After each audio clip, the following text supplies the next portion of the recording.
takeaways from the first 10 games of league play? Yeah, obviously those first two were tough, tough losses. But I think since then we've really played well. I mean, other than that UConn game, we've really played well. So just got to keep that rolling from January and carry it over into February. A lot of people say February is tournament prep month. What does that look like for you? What's your perspective from last year to this year? Yeah, I mean, it is tournament prep. I mean, next month we're going to be, or in March we're going to be playing the Big East tournament and the March Madness tournament. So that'll be awesome. But we got to take care of business this month and really get ourselves in a spot where we have a higher seed in all those tournaments. How much film study do you guys do over this extended break here?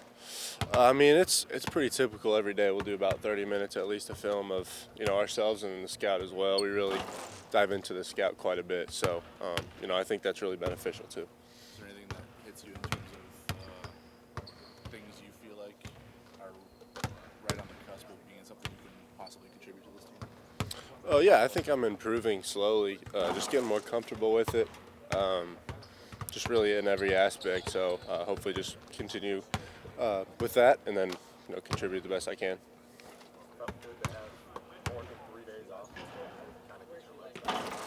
I mean, yeah, a little bit. We went pretty hard yesterday, so legs still aren't quite there. But it was nice to have a couple of days off and just kind of decompress and get your mind off basketball a little bit. Isaac, you have a couple of guys who are on these watch lists, Baylor and Trey. If you were talking to whoever's picking these watch lists, how would you hype up your guys and be like, hey, you need to pick them? Well, I mean, I would say Baylor's the best all-around small forward. He leads our team in scoring and rebounding, and he's pretty tall, but he's not the tallest. So he's just a great rebounder and just facilitates everything, and obviously can score. So that'd be my thing for him. And then for Trey, I would just say he's the best offensive shooting guard. I mean, he can do everything. And defensively, he's really good too. He always guards the other team's best player, which some of those other shooting guards might not. So I think they got to take that in consideration too. Yeah, we've been watching a lot of film on them. They're really physical, really good team. They have a couple guards that can really shoot it. So we'll have to dive into that today too. They're really physical, especially at your spot.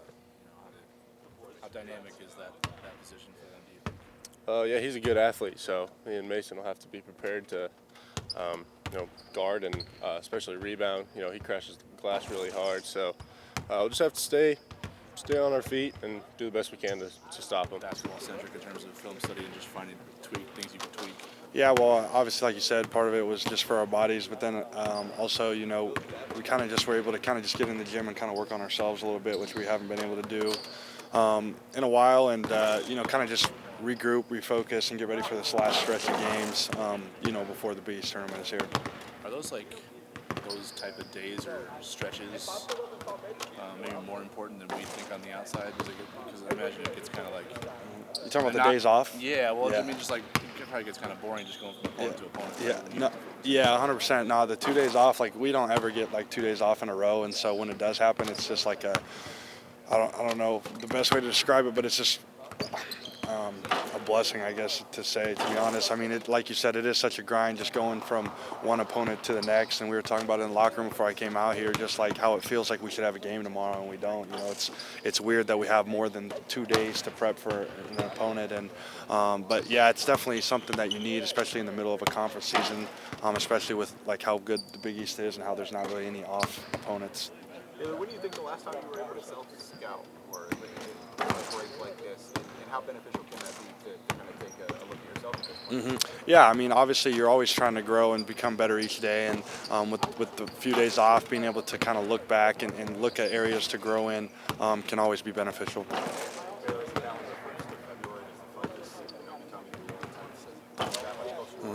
I think, this group's done a good job of kind of just having that focus all year long and just kind of taking it day by day, not really looking forward to anything, just kind of being present where we're at.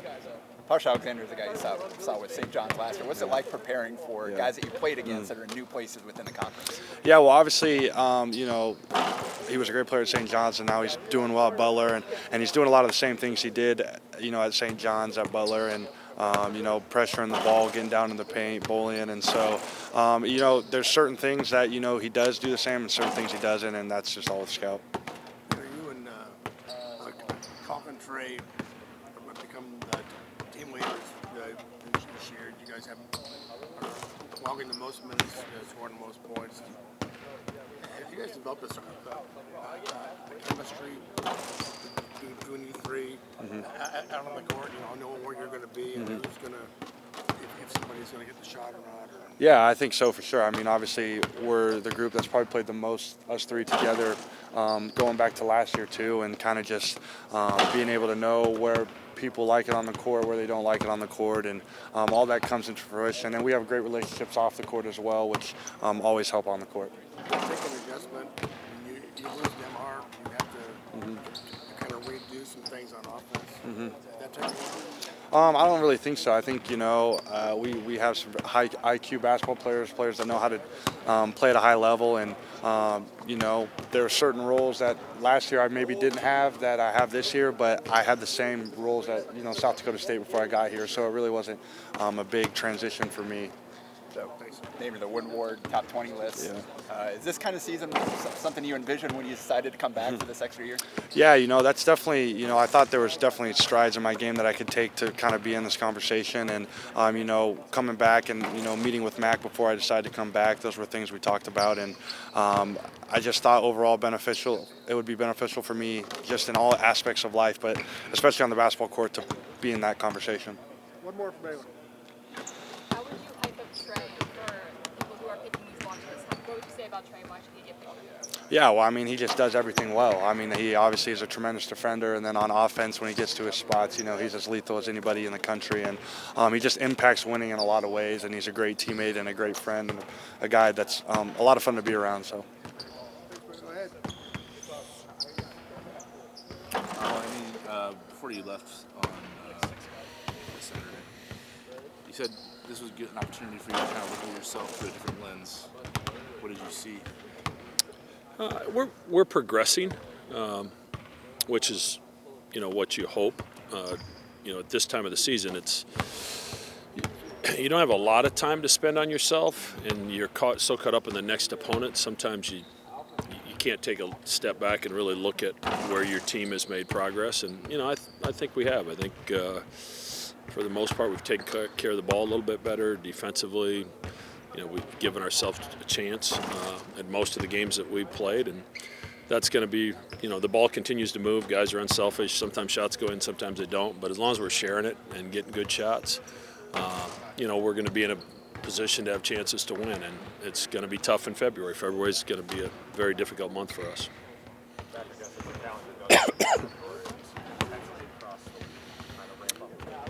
I mean, every game is, you've got 6 or 7, 8 teams, 9 teams maybe that, have an opportunity to play in the NCAA tournament based on how they played the last 10 games. So, more times than not, you're going to be playing a team that's fighting for their lives or fighting for a seed in the NCAA tournament. So you're going to have, it's going to be a feel of NCAA tournament type games, which not that the first 10 that we played didn't feel like that, because there were some pretty high intensity games there as well. But as you get into the dog days of February, everything matters, and everybody's a little beat up, and you got to try to play through it. Marquette had just a terrific win, shorthanded last night at Villanova, and there's just a lot of teams playing really well right now. Zach, how does the tournament prep look different nowadays compared to when you guys were in the Valley? Well, you in the Valley, you had to be, relatively flawless in your non-conference, and if you had an opportunity to play a team that was going to build your resume, for March, you had to win it, and then, you're going to have to only lose a couple games in the Valley, and I shouldn't say that. There was a time, only Tom and I are old enough to remember it, but I think there was 5 teams in the tournament when I was at Northern Iowa. So there was a time that league was really, really strong. It's they've added, subtracted, different things have happened, and have become a little bit more of a one-bid league, maybe a 2 on the right year. So you just had no margin for error when you're in the Valley, and now I don't know how many. I would guess all but maybe 1 game that we have left is a quad 1 or quad 2 game. So we have plenty of opportunities to enhance our resume. The win over Seton Hall, St. John, Xavier, they were all games where you had to come back from 3 or 4 possession deficits in the second half to win them, put yourselves in position to win them. Now that you've stacked a bunch of those games together, what do you think the characteristics of a team show you when they're able to do that multiple times in an important stretch of the season? Well, I hope the first thing is that we don't put ourselves in that position quite as often. It's better for a coach, at least this coach. I'd rather play with a 10-point lead. But, you know, I have older guys and, you know, some experienced guys that have been around it and been through it. And, you know, I don't think they get too caught up in the moment one way or the other, good or bad. You know, teams are going to go on. It's a game of runs, and we hope we have more than they do at the end of the game, and that's how we win it. But sometimes you have to survive, you know, another your opponent's good run, and you have to. You don't want it to force you into playing in a crazy way that takes you out of how you usually play and makes the problem worse. And I think in those games in particular, we were able to run some stops together, and you know, you get some stops, now you get an opportunity to run some baskets on multiple possessions together and try to create that separation that you need. Have you seen that calm in those moments for your team, or did it have to kind of mold itself together as you went through them? No, it's kind of been there from the beginning, I think, you know, and obviously, you know, a game like Seton Hall was great for Mason. You know, how often has he been in that situation in a 3 overtime game where he played and then he wasn't playing for a while, then he goes back in, he hits a huge three, gets a big rebound. You know, those kind of things are great for a player like him. The other 4 starters, they've been there and done it. Steven maybe not here, but he's certainly done it a lot. Farabello's played in Sweet 16s, so he's been there and done it. So, you know, I don't know. Have we gotten a little bit better at it? Maybe, but I think inherently this team's pretty good at that to begin with.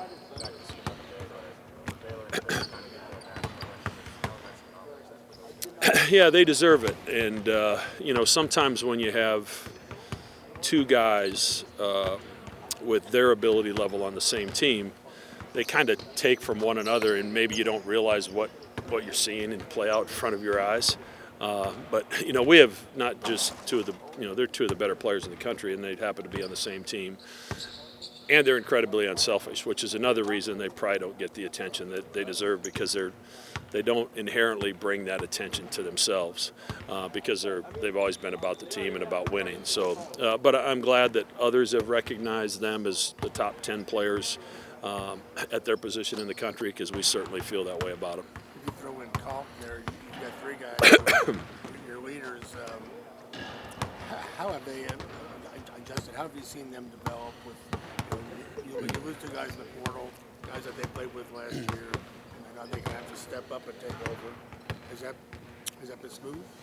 Yeah, I don't think it's always been perfect, because I think you had I think to a certain extent, October, November, December, that, you know, that these guys made the decision to come back to school because they wanted to put themselves in a better position to have a professional career following their college experience. And so they decided to put that on hold and come back and run it back.